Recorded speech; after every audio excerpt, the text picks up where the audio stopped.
It's time to set sail on the Azurite Seas. Is this the set where I win one? Oh, pretty please. I trigger our island and it looks like my time, but then Oswald flips a lucky dime. Come on now, let's play some Lorcana. Just smash me fox into pirate Moana. We'll link in quest and never stop. Sing half a lumps like jumbo pops. A smorgasbord of lore, it's Lorcana. 2025. Woo! We're coming to you live from Times Square, New York City. We are distinctly not coming to you live and not from New York City. Brett, they wouldn't know. We could tell them. We're standing right under the ball. It has just dropped. Woo! Yeah! Ah, the comforts of an audio-only podcast where we can tell you whatever we want. Yeah, we're not live. Last week's live was fun, though. It was fun to try a new thing. Welcome back to S'morecana, everybody. I'm Brett. I'm Katie. And we did have fun last week doing our live episode. Yeah, last week's live was fun. It was cool to try something new. It didn't go super smoothly. No, but it also wasn't as much of a train wreck as it certainly could have been. Yeah, and we learned how to use OBS, so that's kind of cool for the future. I don't know, maybe we'll do some kind of streamy type thing in the future at a tournament. For now, it was a cool experiment and a fun time to hang out with some pals on New Year's Eve. Yeah, we had a lot of fun doing a little retrospective of the year that has passed for Lorcana in our lives. We're almost at 1 year of doing this pod.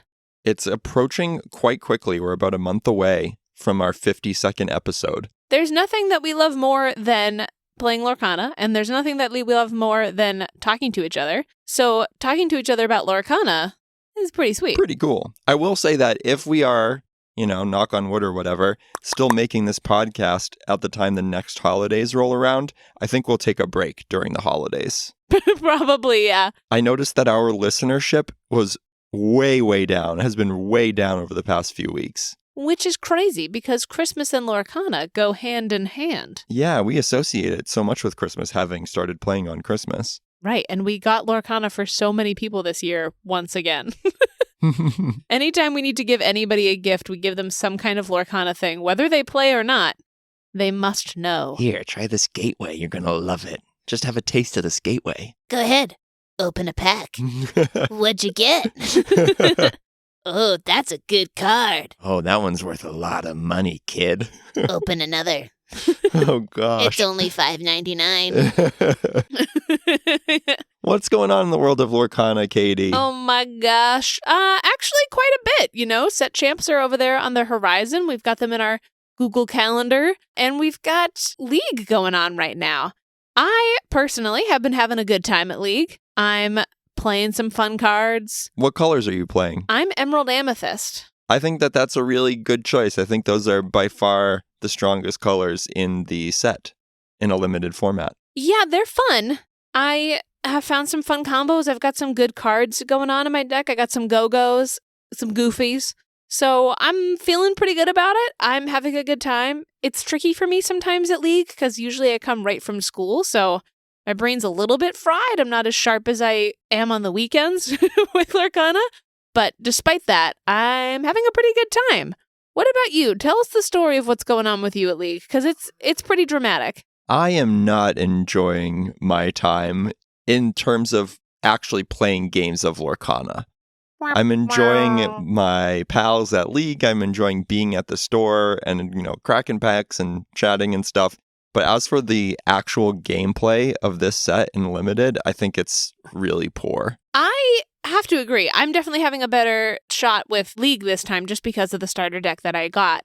But, I mean, even for the draft that we've done, it's just not as easy to build. Yeah, so just to refresh folks' memory, our League operates in a really cool way. You start out with a starter deck and an additional pack, and then each week after that, you get 2 packs added to your pool, and then you can trade within your respective pools at the store on League night. Right, which is a great way to get some folks involved with League, even if they don't have a lot of skill with building a deck. You can really lean on the crutch of that starter deck and just kind of add pieces or take away pieces. I started out with an Amber Steel list, a pirate list, and I had good cards, or I had the cards that I wanted, the strongest cards that I could find in those colors, but the card quality was so low, like all of the characters were so weak, it was so unfun to play. Yeah. And so I was like, I'm just going to goof around and trade all of this away. And so last week I just traded all my good cards for like as many microbots as I could find, because I just couldn't really buy into like playing competitively within this format. It just was really unfun. I was having a really bad time. I hated all the cards I was playing. And then I was looking at the set as a limited set and noticed a few things. Yeah, you've got some clear comparisons with other sets. So there are 5 Rush cards in this set versus 8 in Shimmering Skies. That includes 2 cards in Shimmering Skies that were commons that gave any character of yours Rush. There were 9 Rush characters in the first chapter, 8 in Ursula's Return. So we have fewer Rush characters, which means that there's less of an ability to respond to the board. There are only 2 cards in this set that banish a character. There's an average of 6 cards that do that in the other sets. The draw options in this set are awful. The only engines are like Daisy, which you have to build around, and she's a super rare. You have Hook, who's most of the time just going to replace himself, but maybe could draw you a couple of cards.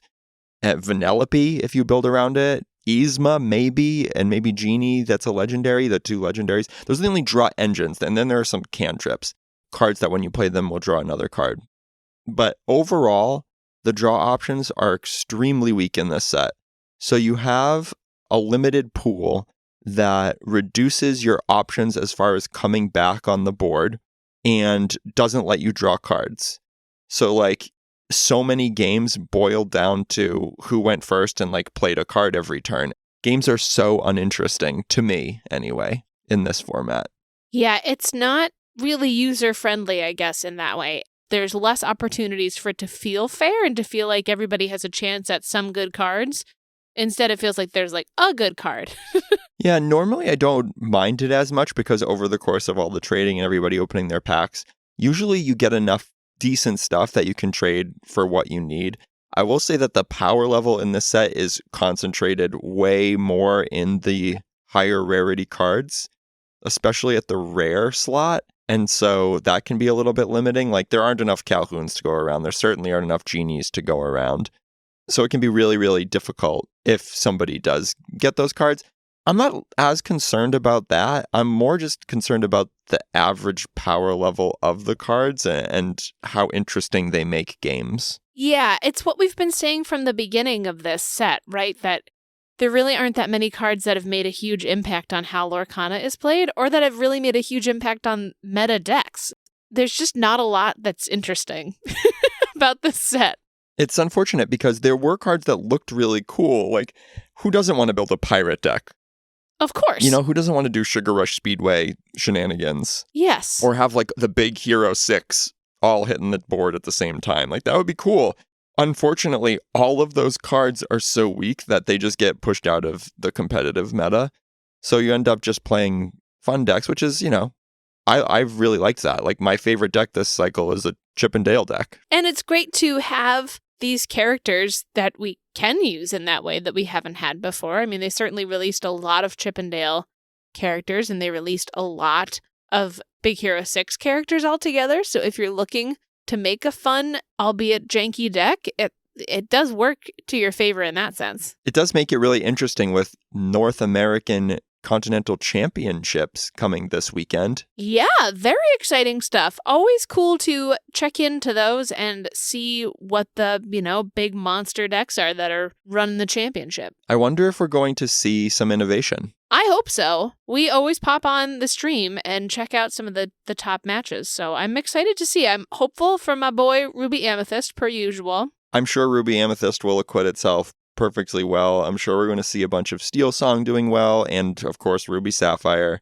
Kind of the same old story, maybe some Emerald Amethyst and Amethyst Steel, because Amethyst is very strong with that Genie card that is, so effective and so boring.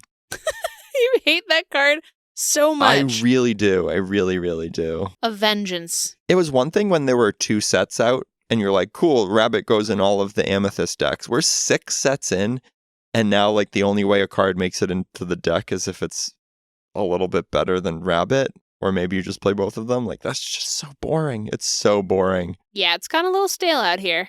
Like stale bread. I really am rooting for anybody that's playing anything off meta this weekend. I'm just so rooting for something to come out of left field, for a Ruby Steel deck to make it all the way, or for a Chip and Dale deck, or some kind of Ruby Emerald Pirates or something. Literally anything. Anything that isn't Ruby Amethyst, Ruby Sapphire, or Steel Song is what I want to see win.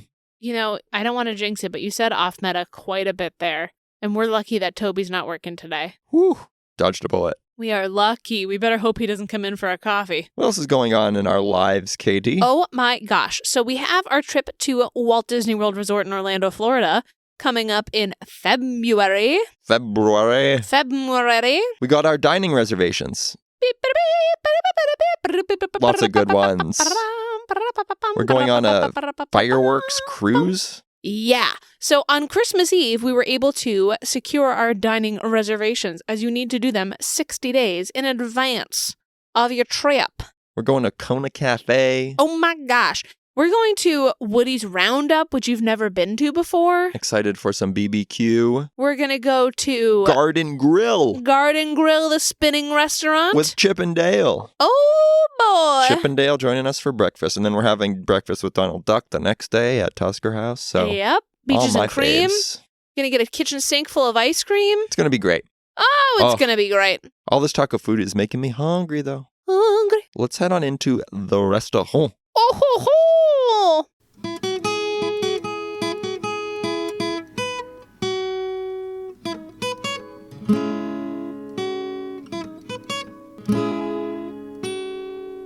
Hello? Bonsoir. How are you tonight, Miss Katie and Mr. Brett? Oh, hi, Francois. And hi, Helga. You guys never come out at the same time. Look, I never see the two of you together. Happy holidays. I am here with Helga tonight because we are going, back to basics with her. She sustained an unfortunate injury in Paris. Oh my God. Helga, are you okay? Yes. Unfortunately, while we were sharing a tender moment underneath the Eiffel Tower, a rivet popped loose and clashed with her head. Oh my gosh. Oh my goodness, are you okay? I am fine. Need time. Yes, the doctor says that she'll make a full recovery, but we must repair some of her cognitive functions, for the rivet from the Eiffel Tower was sizable. Lump in skull. Well, whatever you need, whatever we can do to assist, we're happy to help. I will take the drink orders first. You see, she must go back to basics. What would you like to drink? I'll have a root beer. Sure, and I'll have a Shirley Temple, please. Okay. Thank you for your patience. We will return momentarily. That's crazy. That's wild. Did you say a rivet from the Eiffel Tower Yeah. popped out? Yeah, he did. Just apropos of nothing? It just Yep. popped out? Yeah. That's crazy. I'm going to think twice next time we go under the Eiffel Tower. Yeah, the next time we're under the Eiffel Tower, watch out. But that does remind me about going back to basics with Lorcana. Ah, me too. It's never a bad idea to revisit some of the basic tenets of playing Lorcana. Some basic rules to keep in mind every time you play a game, whether it's a limited game or a set champ. Just some basic tips. Good old-fashioned Lorcana strategy content. It's like a big plate of pancakes. Yeah. There's a big stack of jacks. Like meat and potatoes. Yeah, oh, that's better. Yeah, like meat and potatoes inside of a couple flapjacks. Yeah, some meat and potato flapjacks. It doesn't sound bad, actually. No, it doesn't. Kind of sounds like latkes or something. It's kind of like, remember when like McDonald's with like the McGriddle and they like put maple syrup like crystals in a pancake and then they put like breakfast in it. Ugh. So it's like a pancake with eggs and sausage Oh inside. my goodness. Actually sounds pretty dank. I but don't know.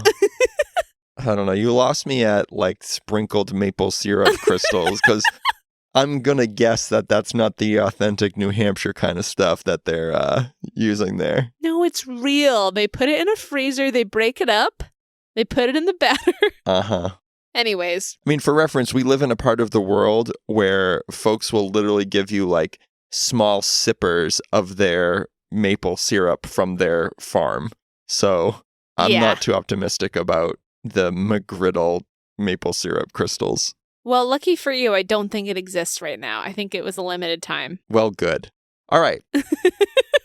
Now that that's settled. Time to talk about Lorcana. Yeah.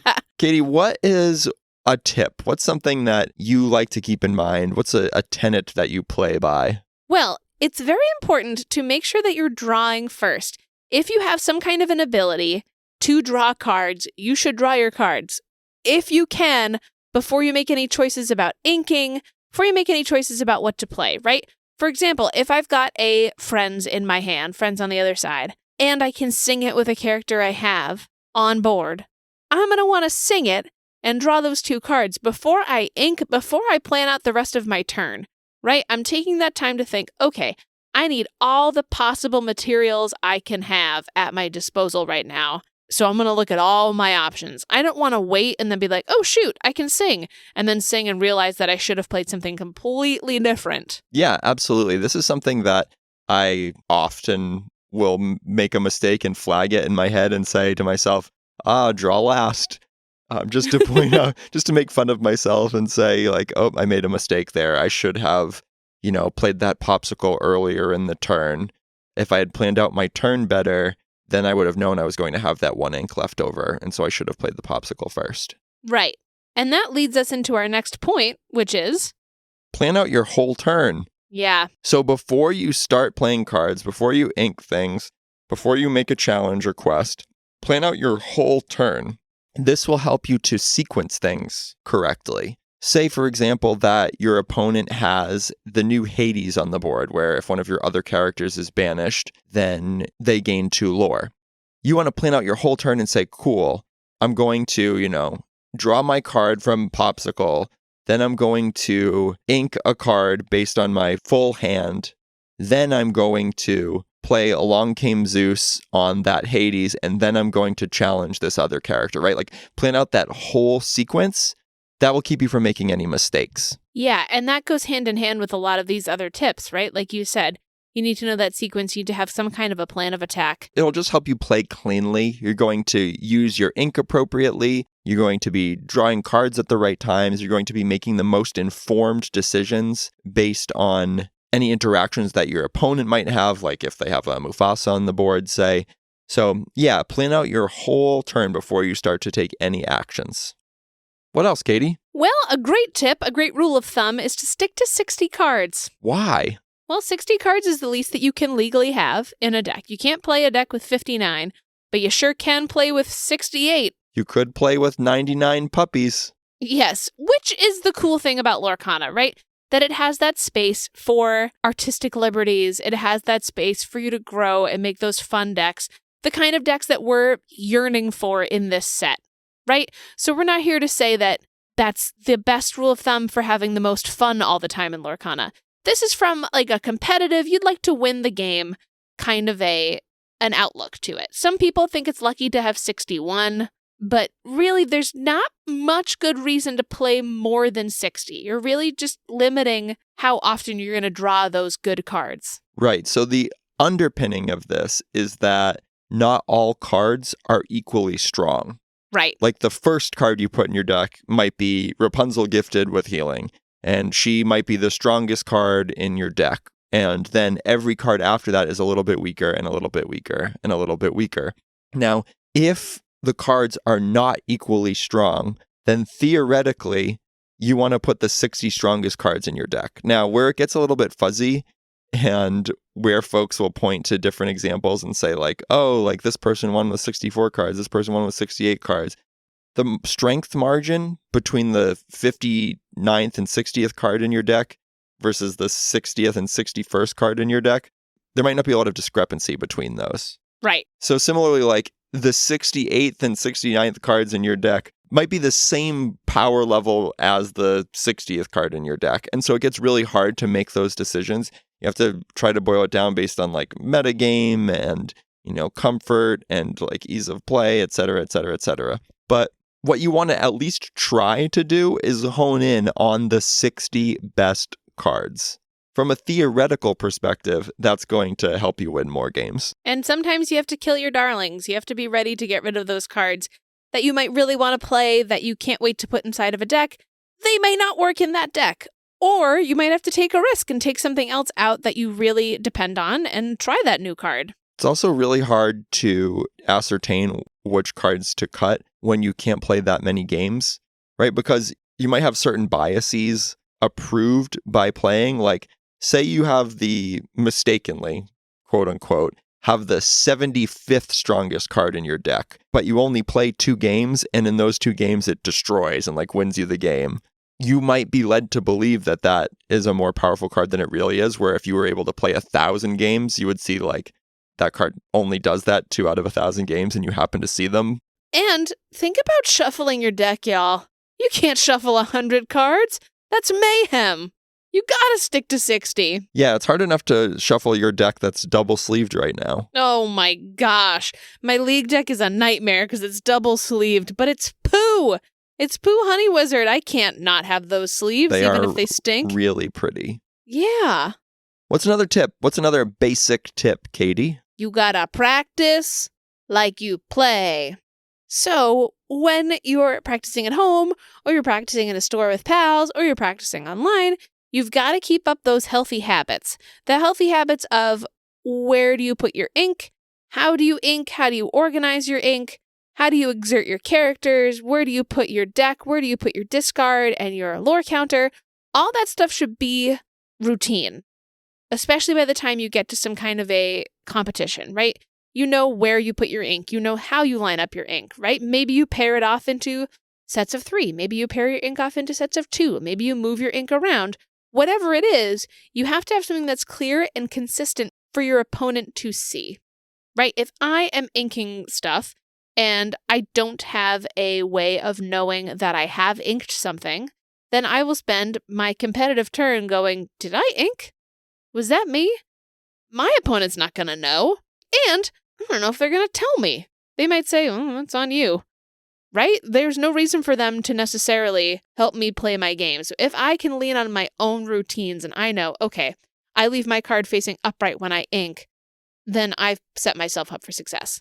Yeah, you just don't want to be puzzling through how to manage your board while you're in a competitive setting. You want to be thinking about the strategy and like how to play the game and win the game. You don't want to be thinking like, do I want to stack these in 3s or 4s? Or do I want to have my discard pile to the right of my deck or below my deck? Like, you want to have all of that set. You want to know where everything is, have it down to muscle memory. It's like a basketball player having a free throw routine. They want to be concentrating on just doing the same thing that they've always done and letting their muscle memory take over. They don't want to be like thinking about, okay, how am I going to prepare to shoot this free throw? Right, exactly. What else is there, Brett? Let's get into some nitty gritty. Let's Yeah. talk about value trading. What is value trading? Remind us all. Value trading is challenging another character with one of your characters and having their character get banished while yours stays on the board. Right. You get better value out of that trade. At that point, you've eliminated a card for your opponent. You have not lost a card yourself, and theoretically, your card can stick around and do other stuff. Right. That one card you have could take out 2 of your opponent's cards. Another example of a value trade is when one of your lesser costed characters can eliminate a higher costed character. Like if I use a 1-cost Captain Hook to challenge into my opponent's Madam Mim Fox, then I am getting value by using a 1-drop to banish a 3-drop. Exactly. And once you can visualize that value trade, it's going to make those decisions a lot easier. If you've played a lot and you've made good value trades, you'll be able to see them really clearly and make them quickly and move on with your turn. You want to be looking for those nice, easy, automatic kinds of decisions. Those easy value trades that will propel you towards victory. Of course, it does get a little thorny, right? Where like, if I trade into one of your characters and mine sticks around on the board, but I then open up that character to subsequently be value traded by you, then it's a question of like, who ends up with the greater value. And so you kind of want to, if you can, extrapolate what might happen in the future. That said, having the first value trade is often better than having the second value trade. So just be on the lookout for opportunities to banish your opponent's characters without losing quite as much on your side of the board. And going hand in hand with that is knowing when to quest, right? In most turns, you're going to have to decide, do I trade or do I quest with this character? Sometimes you have to sing. Sometimes you have to do something else. But usually it's going to be, do I trade or do I quest? It's really important to pinpoint questing when it matters the most.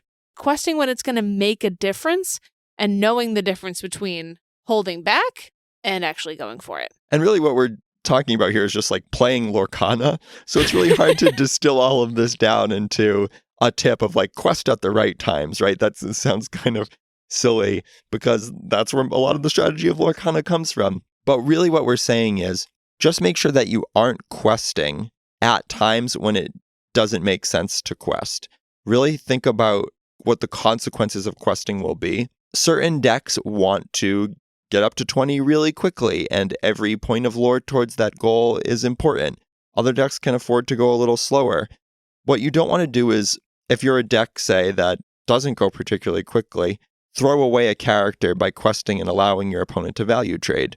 So like, if I have a nice solid 2/2 1-drop on the board, like I have the new yokai on the board, and if my opponent has a Dalmatian puppy on the board that is a 2 strength, 3 willpower, and I'm not particularly concerned with going from like 2 to 3 lore at this stage of the game, don't just quest just to quest because you feel like you should do something if it means that your opponent's going to be able to challenge your yokai and still have that puppy on the board. Exactly. I think mindful questing is what we're aiming for here.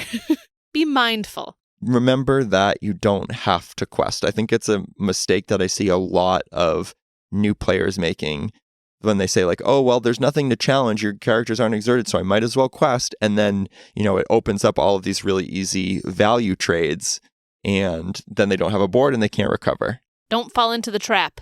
If you want more information about like when to trade and when to quest, we have an episode on tempo that I would recommend. It just talks about being able to recognize when you're playing for tempo and basically when you're on offense or defense in a game of Lorcana, if that makes sense. The sport of Lorcana. You might be able to also use this tip, which is always try to do the most you can do. Except when you shouldn't. Except when you shouldn't. What do I mean by this? Every single time you leave an ink unspent, there's a cost to that, an opportunity cost, right? Every single time you don't quest when you could have quested, that's an opportunity cost. Every single time you forget to use an ice block before you challenge, there's an opportunity cost. A lot of playing cleanly has to do with using all of the resources at your disposal. In general, especially at the starts of games, you want to be inking every turn and using all of your ink every turn. Mindful use of resources. There are, of course, caveats to this. Like Katie said, do the most you can do except when you shouldn't. So like the next level of thinking and the next level of understanding of gameplay, you understand that certain cards exist that would punish you for playing in this way. The biggest example is be prepared. Right. You don't want to get rid of an incredible board that you have to get rid of one of their cards. Yeah, you don't want to play into a be prepared. So I said do everything you can do every turn. Always spend your ink, always play cards. There are absolutely exceptions to this. Like if you already have a really strong board and your opponent doesn't, but you know that they're playing Ruby and probably playing be prepared, don't keep playing as many cards as you can every turn.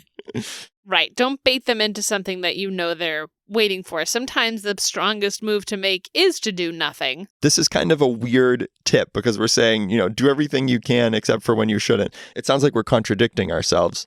But a lot of the mistakes that you can make in Lorcana have to do with either not using all of the resources at your disposal. Oh, I knew I should have quested with that 1-drop on turn 2. I was playing too safely and I ended up at 19 lore. Or, oh, I forgot to use my ice block before I challenged in with my Maui. And then similarly, on the other side of the coin, other mistakes happen when you say, oh, I overcommitted to the board. I was playing too hard, and then my opponent got too much value off of their grab your sword. So basically, understand all of the resources that you have at your disposal and know when to say, I don't need those resources at this moment. Right. And as we're running out the clock on this segment, our last tip is also counting down the minutes. Get it? What a stretch. Because of the next tip? Yep, I see. I see what you did. One last tip. You can count the turns that you think are remaining in the game to help you make decisions. So, for example, if you're wondering about whether to quest or to challenge, if you look at the amount of lore that your opponent has on the board, like say your opponent is on 14 lore and they have 3 lore worth of characters on the board. That means that they're on a 2-turn clock, right? Like they're going to win in 2 turns. If you have 13 lore currently and also have 3 lore of characters on the board, then you have a 3-turn clock. That means that you need to do something to change the state of the game if you're going to win. Exactly. You have to know how much time you have left in the life of this game. That will help you ascertain, do I need to quest or challenge here?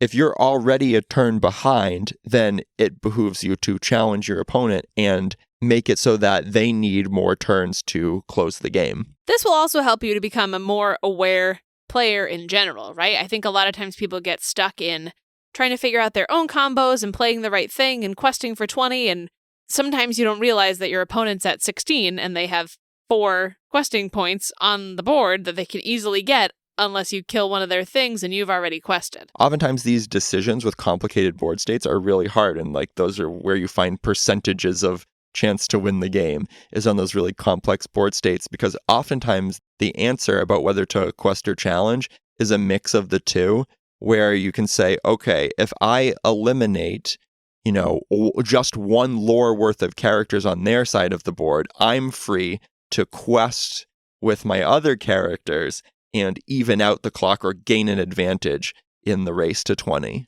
I have your drink. Thank you so much, Helga.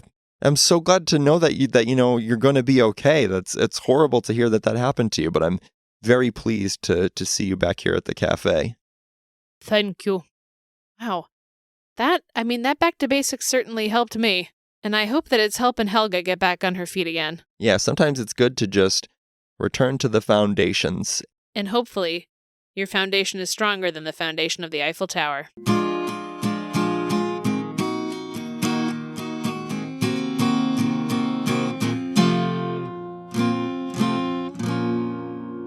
Hello, I appreciate your patience with us this evening. I have brought you a few victuals. These are perhaps the most over and underrated victuals in the restaurant. Thank you, Francois. This is These are from Disney World. Ah, yes, we have brought them to you because we understand these are your favorites, and we so appreciate your patience with Helga as she makes her way back with your recovery. Thank you. Thanks, Francois. Look at this. It's a Mickey-shaped pretzel and a Dole Whip from Disney World. Are these particularly over or underrated? You know what? I'd say they are. I'd say the Dole Whip is wildly underrated. I don't think it gets as much love as it should. I think there are too many Dole Whip haters out there. And I think that the Mickey pretzel is a little bit overrated. See, it's really interesting because I think that depending on who you ask, folks would say the opposite about both of those. You know what? I think so too. Well, that segues perfectly into our next segment, where we wanted to talk about the most over and underrated cards from Azurite Sea.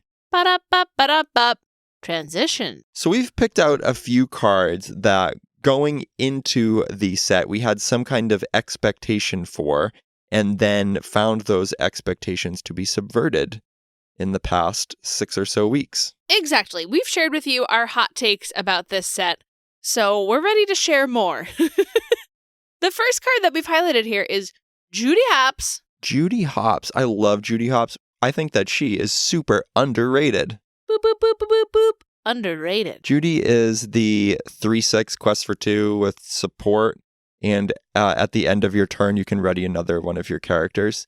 Just super solid. Just a big pile of stats with support, which is underrated in and of itself. And that ability is pretty strong. It happens on the turn that you play her, so it has that pretty immediate effect. You can get a lot of value out of this card. Yeah, you've used her with great success in your Rescue Rangers deck. Yeah, I really, really enjoy her because I play a lot of removal in that deck that depends on giving my opponent's characters extra strength. So having a really robust support character to rely upon is great. And then the ability to ready my Chip and Dale after I quest with them for 3 is wonderful. Or even just something like readying a little Basil or Dale that enters play exerted on the turn that I play him. So there's lots of little niche combos with her. I think she's really, really good with Gaston, Despicable Dealer, too. Like you can play Gaston on turn 3 and then her on turn 4 and ready the Gaston to use him again the next turn. Really, really strong. Yeah, certainly underrated. How about one that's overrated that we had high hopes for, Katie, and that hasn't lived up to them? How about Simba, Pride Protector? Ooh. Whoa! That's overrated!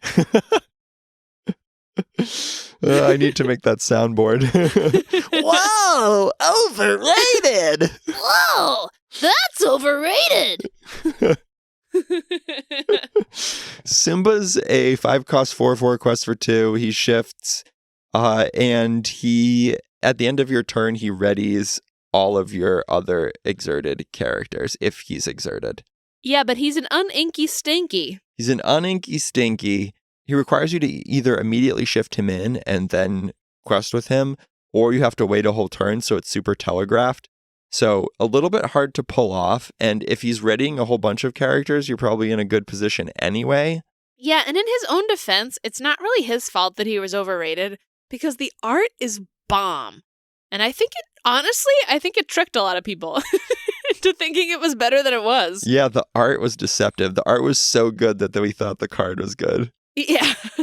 That said, he does have a really cool combo with Judy, where you can, if you have both of them on the board, you can ready all of your other characters and then use Judy to ready Simba. I mean, if there were better cards in this set to support him, he might have seen more play. What's next? Kitty, there's one card that nobody ever talked about and I thought was not good, and then you said you wanted to put this card in your deck, and it destroyed me so many times. Yeah, we're talking about Mama Odie Solitary Sage. Boop, boop, boop, boop, boop, boop. Underrated. Underrated. Yeah, I love this card. I highlighted it in our little set preview, too, before this set came out. I am a big fan of Amethyst. I love moving damage around, and she is a character who is a 5-cost uninkable, 4/5, and she quests for 1. She has the ability, I've got to do everything around here.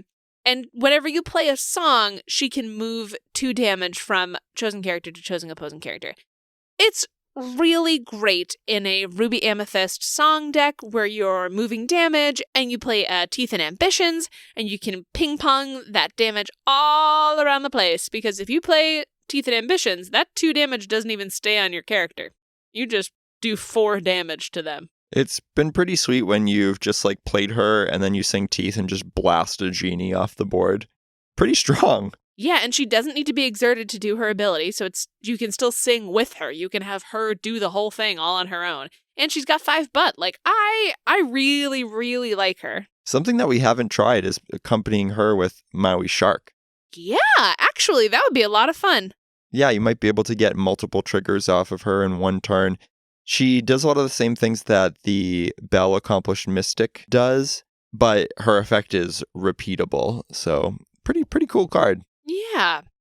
Give us another one of those overrateds, Brett. This one kind of pains me to say, but I think we overrated Goofy Expert Shipwright. Wow, that's overrated! Goofy Expert Shipwright, this is the 1/4 quest for 3 with Ward, and he can dish out Ward when he quests to another one of your characters. there was a lot of chatter about this, like, oh, he's an inkable Cusco, and Cusco is so good, and like this is going to enable so many things. And I do think it's a really cool card, and I still have hopes for it, but I have not seen Goofy make an impact in a deck. So definitely has turned out to be overrated from where we thought he was going to be, but I do have hopes for him still. Yes, he's been mildly successful in my league deck. I don't know that I would have played him if he was not in the pool and was not in my deck, but I also have hope for him. I would say that we kind of overrated all emeralds for Azurite Sea. Yeah. Like, Bend to My Will is another one that everybody was really hyped for. Like, discard your opponent's whole hand. Oh my goodness, super rare. This is going to be awesome. And then it's hasn't seen any play. You've got Basil that people thought was going to be really good. Hasn't seen any play, really. So I think there's some untapped potential with some of these Emerald cards, but we definitely, I think, overrated them as a player base before the set released. Right. What about the other end of the spectrum? What's another card that was underrated? The next card that's underrated is Raya Kumandran Rider. Beep, beep, beep, beep, beep. Underrated. Raya's a 4-cost inkable 3/3. She quests for 2, and she has the ability, come on, let's do this. Once during your turn, whenever a card is put into your inkwell, you may ready another chosen character of yours. They can't quest for the rest of this turn. Now, you just put her in a deck yesterday. Yeah, I'm trying her out in Ruby Sapphire, which seems to be like one of her natural homes, I would say. How's she doing in there? She's pretty solid. She's pretty solid. Being able to keep some of your key characters safe after you've used them is clutch. She's pretty darn good. She's decently statted. She doesn't, slow you down too much. And being able to protect a key piece here and there is great. Just a very solid character that could see homes in many a deck. Yeah, very much so the definition of underrated, this card. I really hadn't acknowledged that it existed until we put it in that deck yesterday. I think her Enchanted from this set is also underrated. I love that card. That art is so cool. Yeah, I can't think of what that looks like off the top of my head. That's how underrated it is. Yeah, it's Raya in profile, and she's like all crouched down. And oh, sick. That'd be one that would be really cool to pull. Yes, definitely. Let's talk about these next 2 cards as a pair. Let's look at both of the legendaries from the Sapphire color in Azurite Sea. Okay. We've got Oswald, the Lucky Rabbit, and Baymax, Armored Companion. Yeah, now, dear listener, which of these do you think is overrated? I hope you guessed Oswald, because you're right. Womp womp. Overrated. I like the options. I like that that's a little more sad. Yeah. Yeah. It's sad, and it's like annoying school child or something. Yeah. Oswald's overrated. The art is sick, and it's really cool to have Oswald in the game. And again, similarly to the Simba thing, I think a lot of this hype was from people being excited by Oswald. Yeah, he was in that collector's set, got the special treatment there. Seeing this cool art, we're like, oh, Oswald, that's going to be great. Imagine getting Lucky Dime for free on turn 3. Like, that's going to be so cool. And he hasn't really had any meta impact at all. I mean, he has 1 health. Like, it's insane. He's very fragile, but, the upside is there. It's just that a lot of times he doesn't hit anything. I actually have 2 of these in my league deck after last week, just for funsies. I had a game where I played an Oswald on turn 2 and an Oswald and an Azurite Sea on turn 3. And they were out there for, 5 or 6 turns.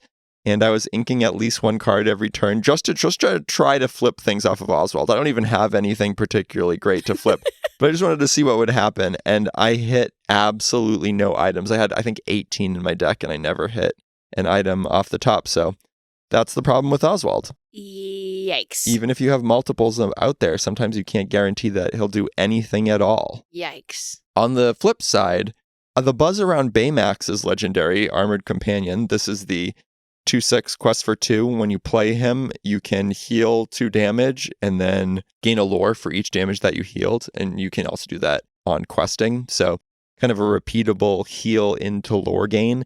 The buzz around this was like, oh, it dies to Brawl, it stinks, it's not going to see any play, it's not that good. But he's been in a few decks, a couple of Sapphire Steel lists, a couple of Amber Sapphire kind of hero-y rush decks. So he's seen a little bit of play, and he's been pretty decent. Yeah, he's what you'd call boop, boop, boop, boop, boop, boop.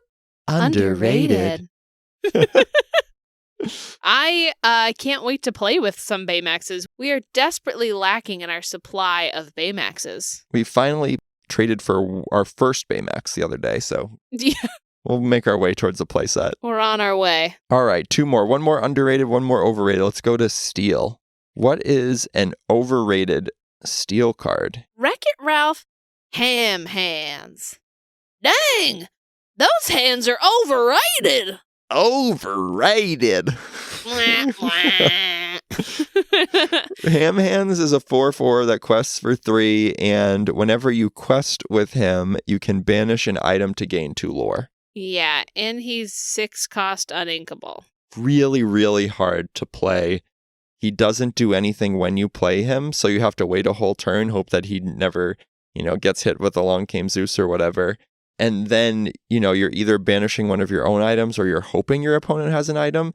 When this was revealed, it was like, oh, he quests for 5. He's like a big Ralph that quests for 5. But you have to jump through some hoops to do that. And in a lot of situations where you would want to play this card, the Aerial Treasure Collector that has 5 lore while you have more items than your opponent is just a better card. Yeah.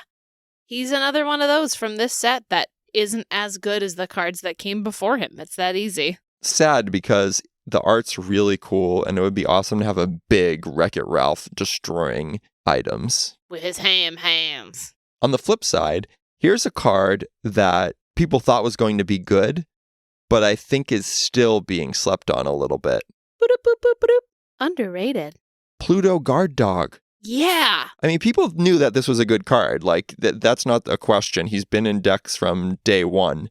But there are lists out there that I think could really benefit from playing this card that aren't playing him. Yeah, you've been popping him into some meta decks, and he is only good. Yeah, I think he's super, super strong in a lot of lists. And, like, oftentimes he'll show up as just like a 1 or a 2 of in, say, a Steel Song list. And I'm like, what are you playing that's stronger than this card, especially when you're playing Rapunzel as well and you can heal Pluto? He's Right. so strong. An inkable 5/5 bodyguard? Woo! Woo, doggy. I expect that we're going to see kind of like a dock effect where over time the counts of Pluto in decks are going to like creep up and up and up. Most definitely. I mean, he's a sneaky guy. I got tricked by him yesterday. I tried to play a little Sisu, a little evasive Sisu that gets rid of anything that has 1 strength. And I was wrong because he just is a 5/5 until he's pinged.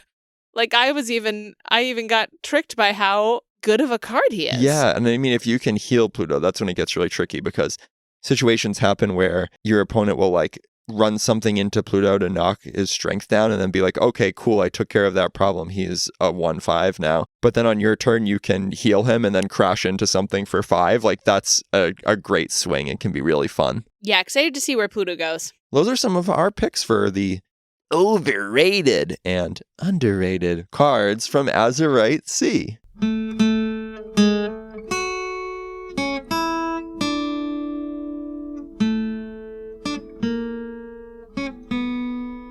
Katie, it's been so long since we've had a green dream card. OMG. I didn't realize it, but we've done Sapphire for the past 3 cards. Yeah. Yeah. Well, we do have a Sapphire fan in our family. It's you. Right. Also, Sapphire looks very pleasant with a lot of art.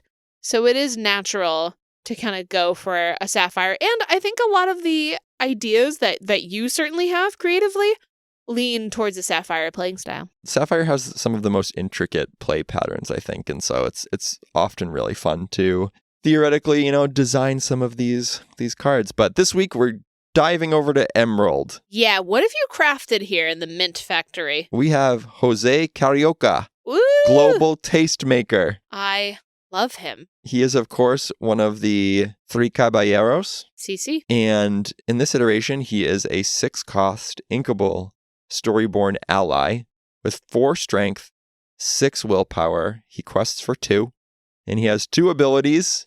The first is Saludos. When you play this character, you may play a character named Donald Duck for free. Yeah! He also has the ability Amigos.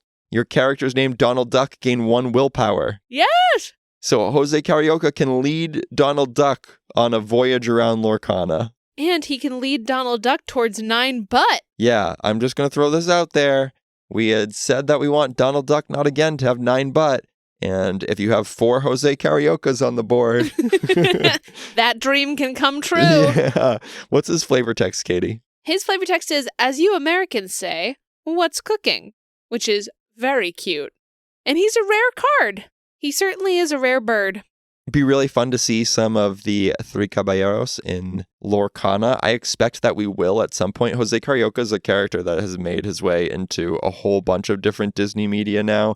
Like he's in DuckTales and he's in the Mickey shorts. Yeah, I think one of the issues with the Three Caballeros that I think they have been fixing by putting them in things like DuckTales is that Jose and Panchito both hold inappropriate items, I suppose. Jose always had a cigar in his hand in those old cartoons, Yeah. and Panchito has a gun. And so it's kind of tricky. I think they had a tough time navigating bringing these characters into modern day. A lot of times now, you'll see Jose with an umbrella instead, or Panchito will have a gun, but it'll have like a little bang bang in it, like it's a pretend Little gun. pop gun, yeah. Yeah. Interesting. Well, it's nice to see that they've kind of resurrected the characters because I think they're really fun. And it's always great to see them with Donald Duck, of course. The best. Anything to make an all Donald Duck deck more viable is what I want to see.